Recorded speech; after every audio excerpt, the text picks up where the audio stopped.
Yeah. No, let's keep talking about horses. Yeah. Well, we're at Caulfield this weekend, gentlemen. Race 8, the Memsie Stakes, 1,400 metres. Group 1, 3-year-olds and up. And, let's have a look. Who's our favourite as we speak? Behemoth is the favourite at 420 in the $1 million race. Tefane at 460. Inspirational Girl with Damian Lane on board at 750.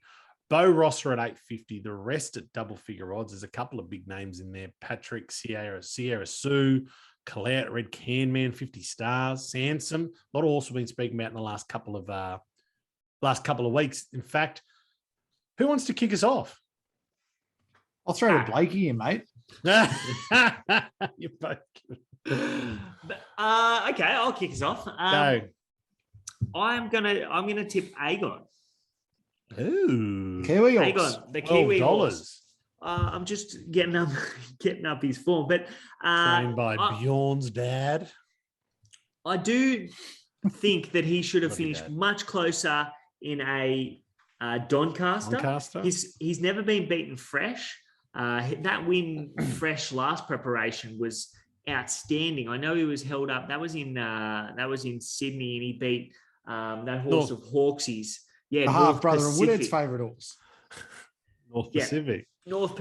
That was an outstanding win in the Hobartville, and then he came out and he was average in that round with Guineas, but he wasn't fresh and he was 3 deep with no cover. Then he came out and he went very good in a Doncaster. He had absolutely no luck, and he should have finished much closer. He should have beat home Moonga that day. This is his first go in Melbourne, but fresh, I think he's going to give this race a real shake at double figure odds. $12. Aegon. He's a serious racehorse. Didn't he have that song? Baby got locked up, don't let me down. That's exactly, Aegon. yeah. No, I think that was Aegon. I think it was Aegon. I think you're wrong there. Mr. Lonely. I'll tell you what, if it's going to be a soft track, probably I'm so lonely. It probably brings that is not how that Mr. Lonely. I feel like they're the words, but that's not how the song goes. I'm so lonely. Mr. Lonely. That's not the song. What is that song? Is that the anthem of your house? No, that's the song. That's Aegon's first hit. Yeah, it is. Hang on, I'll get it up for you. Why is it a soft track at Caulfield? Now we can't play less than 5 seconds of it though. Talk to me, licensing or anything. Why is it a soft track at Caulfield? You talk to me. Mate, there's no rain there. There's no rain forecast from Wednesday to Saturday. Is it that dewy there, Woodhead, that it's the tears. Remember we've done this before? The dewy tears. It's the dewy tears from the Melbourneites. They hate Dan Andrews. Dan Andrews will come out early Saturday morning, do a press conference. They'll all blow up, get angry, and then it's tears. All right. Any Melbourne listeners, just confirm that if you can. This could be the Melbourne song. You don't know this song? Yeah, Aegon sung it. Yeah, Aegon. Yeah, that's right. Well, what is the forecast on Saturday? 20% rain. It's not a lot of rain. There's none, man. It's none this week. I reckon it could start. 20% rain. 20% rain, at least 0.2 millimeters. Well, if it's wet for... It's going to be on a good side of soft. If it's wet for Mr. Lonely, we'll be right. Do you form to a good side of soft, ladies and gents? Yeah, I reckon good. Did they completely eliminate dead? That's not a thing anymore. Dead tracks are not a thing. Why is that? What's a dead because track? They changed Dead's the between rating good system. and soft. Oh, really? Yeah, it used to be... I remember dead tracks. Is that what it was, between good and soft? Good, dead, soft, heavy. Fast, good, dead, soft, heavy. But now they changed it. Fast, good, dead, soft. I think it's just good, soft, and heavy now. Yeah. Well, it wouldn't surprise me if it ends up being a good track. And for that reason, I've got 2-time Group 1 winning Caulfield champion Behemoth on top. Mate, this horse has won 1,400 metres twice around Caulfield. So there's no reason. Jamie Carr in the saddle. Jamie Carr in the saddle. Great run behind Bo Rosser last week where it was protesting and promoted to first. I think without it running out on it, it was going to beat it by a length. Yeah. So That was a tough one to look at as well, because just looking at the replay, you think, oh, it's just gonna.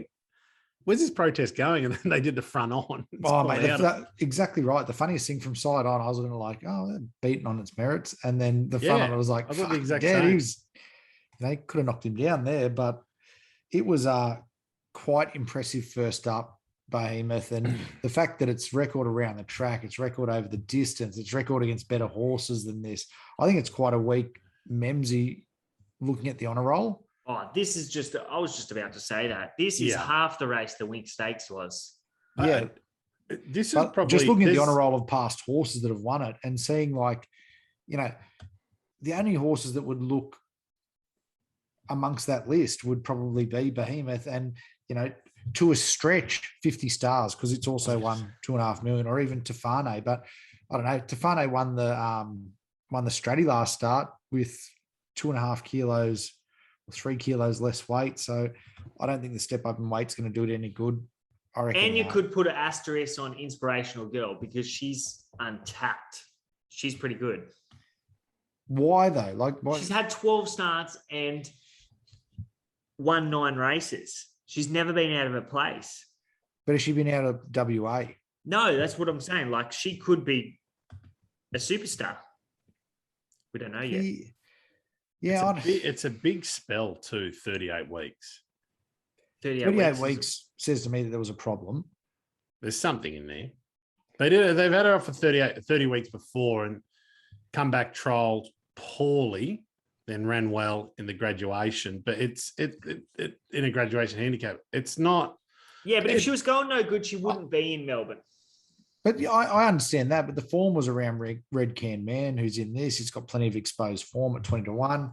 The form was around Too Close to the Sun, who I think came out the other week there and, you know, at $1.50 and run third or fourth. And I know it's hard. It's super hard to line up, and that's why you're getting $7.50 about it.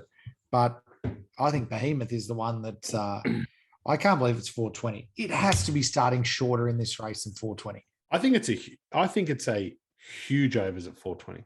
You think so? Yeah. For some reason, I'm just not a big Behemoth man. I am. It's been good to us, but it's also been bad to us. I think he's been like the group ones that he's won have been average at best, and I just think he's been a well-placed horse. But he's a nice horse. So won the Memsies. I was a Sir Rupert. But that was a pretty weak Sir Rupert, if I'm looking back. He said Sue Rupert. Sue Rupert. Who was in that Sir Rupert that he beat? Dollar for Dollar. Beat by length. Pretty brazen. Reykjavik. Yeah, it's a pretty average. Superstorm was in that race. I don't know. Is there any form around... he ran third in an All-Star Mile. That's a good effort. That's a very good effort. Is there any form around... Inspirational Girl and whatever horse I just said? Inspirational Girl and who? I just said it was in the... Is there any form around Inspirational Girl and Superstorm? Did they have that race? I'm not sure. Have a look. I don't look. I'm not looking. So I don't think he went around in that Kingston Town last year, but I could be wrong. I'm not a WA expert. Either way, after this race, I reckon it's one we're going to look back on and go, shit, why did they send out Behemoth 420? Because it dominates this race. Someone will pick it up for an Everest slot. Yeah. You've got to be able to run 1,400 meters to get around that the Randwick 12. Just getting the ratings up for you, Pat. It'll be firing this prep. That first run was enormous. Just my selection. I'm with you. I think Behemoth could possibly monster this field. Just having a quick look at the ratings, it's probably going to start between $4 and $5. I think they've got it about right. Well, we've got 420 as the best price. So, which is currently with Ladbrokes, and this is 9:15 on Wednesday night, but which means it'd probably be a lot of places will have it at 4 or just below. So you're saying we should probably back it on the day, BJ? Yeah, I don't think it'll start any shorter than that. But that's just going off the ratings, which are a pretty good guide.